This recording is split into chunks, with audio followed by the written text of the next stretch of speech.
प्रधानमंत्री मोदी को यूएई में एलन मोदी कार्यक्रम में संबोधित करते हुए वहां मौजूद भारतीय समुदाय को करीब 50,000 से ज़्यादा भारतीय वहां मौजूद थे। स्टेडियम खचाखच भरा हुआ था। भारत और यूएई की दोस्ती की तमाम मिसालें प्रधानमंत्री मोदी ने अपने करीब 45 मिनट लंबे भाषण में दी। वो तमाम बातें गिनाई कि आखिरकार क्यों भारत दुनिया में एक बड़ी ताकत बन चुका है। उन्होंने इस बात को भी गिनाया कि मोदी की गारंटी दी जा चुकी है कि तीसरे टर्म में दुनिया में तीसरे नंबर की अर्थव्यवस्था भारत बन जाएगा। भारत और यूएई के बीच आर्थिक तौर पर रिश्तों को मजबूत करने के लिए भारत का यूपीआई का सिस्टम अब यूएई में भी लागू होगा। बहुत जल्द शुरू होने वाला है यूपीआई, ये प्रधानमंत्री मोदी ने कहा। ये तमाम बातें इशारा कर रही हैं कि जो भारतीय वहाँ मौजूद हैं उनको उनके ज़रिए जो पैसा हिंदुस्तान में आता है उनके परिजनों के पास, वो बगैर किसी दिक्कत के आ जाए। प्रधानमंत्री मोदी इस वक्त स्टेडियम का चक्कर लगा रहे हैं। ओपन जीप में वो बैठे हुए खड़े हुए हैं और वहाँ मौजूद लोगों का हाथ हिलाकर अभिवादन कर रहे हैं।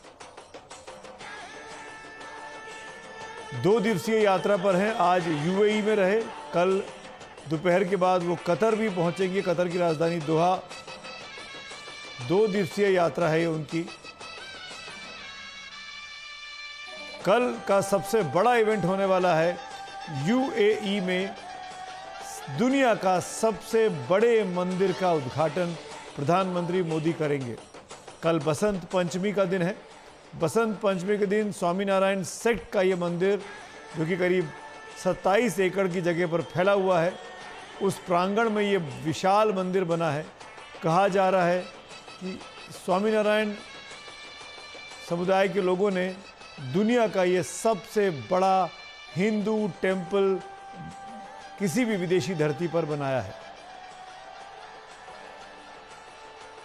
प्रधानमंत्री ने आज यूएई पहुंचने पर वहां के शासक अमीर जिसको कहते हैं मोहम्मद बिन जायद सुल्तान, उनसे भी मुलाकात की। डेलीगेशन लेवल की लंबी बातचीत हुई भारत के बीच और यूएई के बीच। और बहुत दिनों बाद ऐसा कोई इवेंट प्रधानमंत्री मोदी का जो विदेशी ज़मीन पर हुआ, जिसमें हज़ारों की संख्या में भारतीय समुदाय के लोग मौजूद थे। फुटबॉल स्टेडियम है ये यूएई का, जहां पर प्रधानमंत्री मोदी ने अपना ये भाषण दिया। प्रधानमंत्री मोदी के इस भाषण की खास बातें कुछ जो रही वो ये कि सबसे पहले तो उन्होंने भारत और यूएई की दोस्ती के तमाम किस्से सुनाए और कहा कि किस तरीके से जब से वो प्रधानमंत्री बने, ये उनकी अब तक की पिछले 10 सालों में ये 7वीं यूएई की विज़िट है। और इसके बदले में पलट के मोहम्मद बिन जायद साहब 4 बार भारत की यात्रा कर चुके हैं।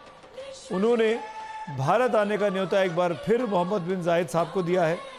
उन्होंने कहा कि जिस तरीके से भारत और यूएई के बीच में बड़ी संख्या में भरोसा दिन पर दिन बढ़ता जा रहा है, वो दिखाता है कि भारत और यूएई इस दोस्ती को किस नए पायदान पर रखते हैं। उन्होंने इस मौके का फ़ायदा अपनी सरकार के कामकाज को गिनाने में भी वहाँ की दर्शकों को बताया। उन्होंने बताया कि किस तरीके से भारत सैटेलाइट की दुनिया में सबसे अग्रणी देशों में गिना जा रहा है। भारत कैसे चांद पर पहुंच गया है। भारत के वैज्ञानिकों ने क्या क्या बड़े कारनामे करके दिखाए हैं। भारत के डिजिटल इकोनॉमी की उन्होंने बात की। अद्भुत तस्वीरें ये यूएई के स्टेडियम से, जहां हर व्यक्ति हाथ हिलाकर अभिवादन कर रहा है प्रधानमंत्री मोदी का। 22 जनवरी को अयोध्या में विशाल राम मंदिर का प्राण प्रतिष्ठा हुई, रामलला की मूर्ति की। और अब अबू धाबी में दुनिया का सबसे बड़ा हिंदू मंदिर, जो कि स्वामीनारायण संप्रदाय का है, उसका उद्घाटन कल करेंगे प्रधानमंत्री मोदी बसंत पंचमी के मौके पर। इस विज़िट की सबसे बड़ी वजह वही है, मंदिर का उद्घाटन करना। इस मंदिर का आइडिया भी प्रधानमंत्री बनने के बाद जब पहली बार वो यूएई गए थे 2015 में, तब मोहम्मद बिन जायद के साथ बातचीत में ये निकल कर आया था कि एक विशाल मंदिर यहाँ होना चाहिए। मेरे साथ 2 खास मेहमान बने हुए हैं। कमर आगा साहब और योगेश गुप्ता जी, दोनों मुझसे बेहतर कूटनीतिक को समझते हैं और इस यात्रा के बारे में उन्हीं के एक कमेंट शुरुआत करते हैं। योगेश गुप्ता जी, पहला सवाल मेरा आपसे, आप फॉर्मर एम्बेसडर रह चुके हैं और मैं यही जानना चाहूँगा इस विज़िट को और इस स्पीच को, इस इवेंट को कितनी इम्पोर्टेंस दी जानी चाहिए? देखिए, ये बहुत इम्पोर्टेंट विजिट है। प्रधानमंत्री जी का ये 7th विजिट है वहाँ पर यूएई में। और इन विजिट्स के साथ जो है हमारे भारत के और यूएई के जो संबंध हैं वो बहुत घनिष्ठ हो गए हैं, स्ट्रेटेजिक एरिया में, पॉलिटिकल एरिया में, इकोनॉमिक एरिया में। और बायलैटरल तो संबंध घने हुए ही है, उसके साथ साथ जो है वो India middle east Europe corridor की जो है बात जो है उसको भी इस दौरे में जो है वो जिसे कहते हैं कि एक ओपनिंग एग्रीमेंट जो है जिससे कि इस कॉरिडोर को हम एक रूपरेखा दे पाएंगे, वो ओपनिंग एग्रीमेंट जो है वो साइन हो रहा है। तो वो भी एक बहुत अच्छी बात है, बहुत इम्पोर्टेंट बात है। इसके अलावा ये है कि देखिए, गल्फ जो है हमारे लिए एक बहुत स्ट्रेटेजिक एरिया है। चाइना का इन्फ्लुएंस यहाँ बढ़ रहा है। चाइना जो है चारों तरफ से हमारे अराउंड जो है वो स्ट्रेटेजिक एयरपोर्ट्स या पोर्ट्स पे अपना कब्जा करने की कोशिश कर रहा है। तो ज़रूरी है कि भाई हम लोग भी जो ज़रूरी स्टेप्स हैं वो लें इस बारे में। तो अच्छा है कि हमारी सबसे बड़ी 3rd इम्पोर्टेंट कम्युनिटी है वहाँ पर, 3.5 मिलियन लोग हैं। और उस पूरी कम्युनिटी का जो है इस विजिट के, प्रधानमंत्री के इस विजिट से बहुत हौसला अफजाई हुई है। तो सब मिला के मैं कहूँगा कि बहुत इम्पोर्टेंट विजिट है और इससे जो है और हमारे रिश्ते जो है मजबूत होंगे। जी, खबर आगा साहब, इस वक्त में जब दुनिया में मिडल ईस्ट बहुत से वजहों से खबरों में बना हुआ है, जो कुछ चल रहा है इजराइल और हमास के बीच, सब देख रहे हैं। हाउतीज़ कैसे अटैक कर रहे हैं रेड सी में, वो खबरें भी लगातार आ रही हैं। अमेरिका का इंटरेस्ट वहाँ बना हुआ है। इन सब के बीच में लगभग उसी इलाके में जाकर प्रधानमंत्री मोदी का और मोहम्मद बिन जायद साहब के बीच ये इस तरह की बातचीत होना, भारत और यूएई की दोस्ती को, भारत और यूएई के रिश्ते को और मजबूत करना, ये कितनी इम्पोर्टेंस दिखाता है कि भारत एक ताकत है और भारत उस इलाके में भी उतनी ही दिलचस्पी रखता है शांति कायम करने की, क्योंकि मंदिर के इनॉग्रेशन के लिए गए हैं जो कि अहिंसा का प्रतीक है। ऐसे में इन सिंबोलिज्म को आप किस तरीके से देखते हैं? ये बहुत इम्पोर्टेंट हो जाता है। एक तो प्रधानमंत्री काफी समय से एक बात कहते चले आ रहे हैं कि युद्ध का काल समाप्त हो गया है।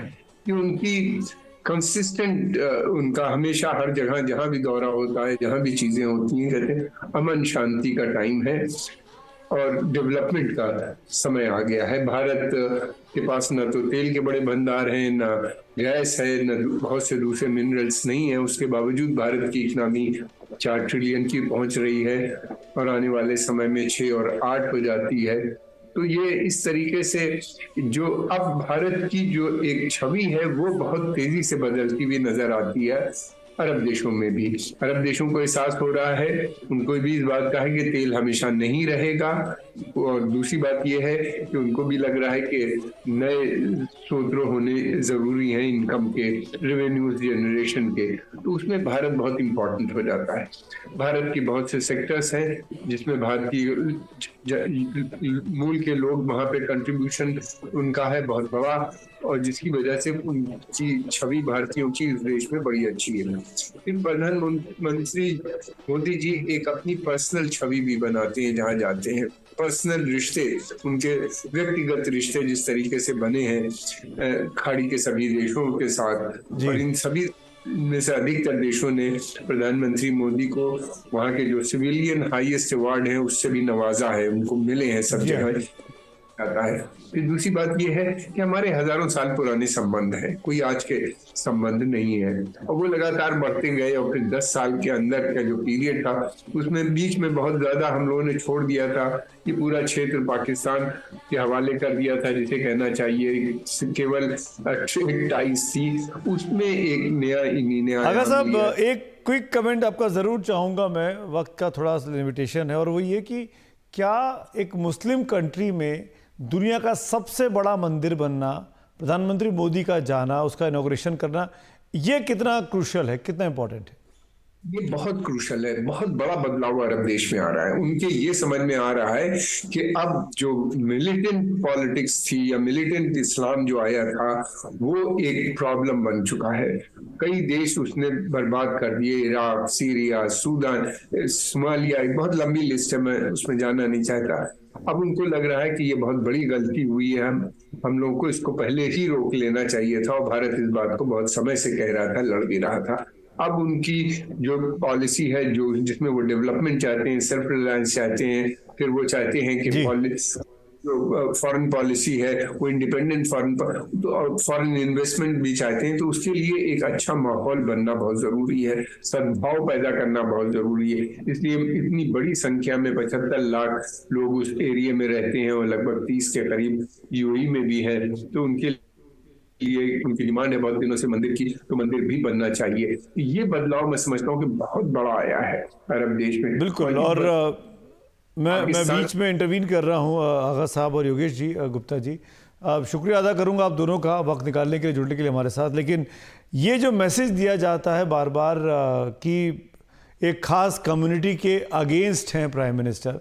अब सोचिए, चुनाव में देश जा रहा है, 1 महीने से कम का वक्त बचा है, किसी भी वक्त पे डेट्स अनाउंस हो सकती हैं। उस वक्त में 2 मुस्लिम कंट्री का दौरा करना और उन मुस्लिम कंट्रीज़ में जाकर उन तमाम लोगों से मिलना जो वहाँ पर भारतीय अर्थव्यवस्था को आगे बढ़ाने में अपना कंट्रीब्यूशन दे रहे हैं, और उन देशों की ताकत को मानना, समझाना, ये दिखाता है कहीं ना कहीं प्रधानमंत्री मोदी का जो लंबा प्लान है, जो लंबा एक इशारा है कि वो दुनिया में भारत को एक बड़ी ताकत के तौर पर देखना चाहते हैं। ये सब कदम उस तरफ जाते हुए दिखाई देते हैं।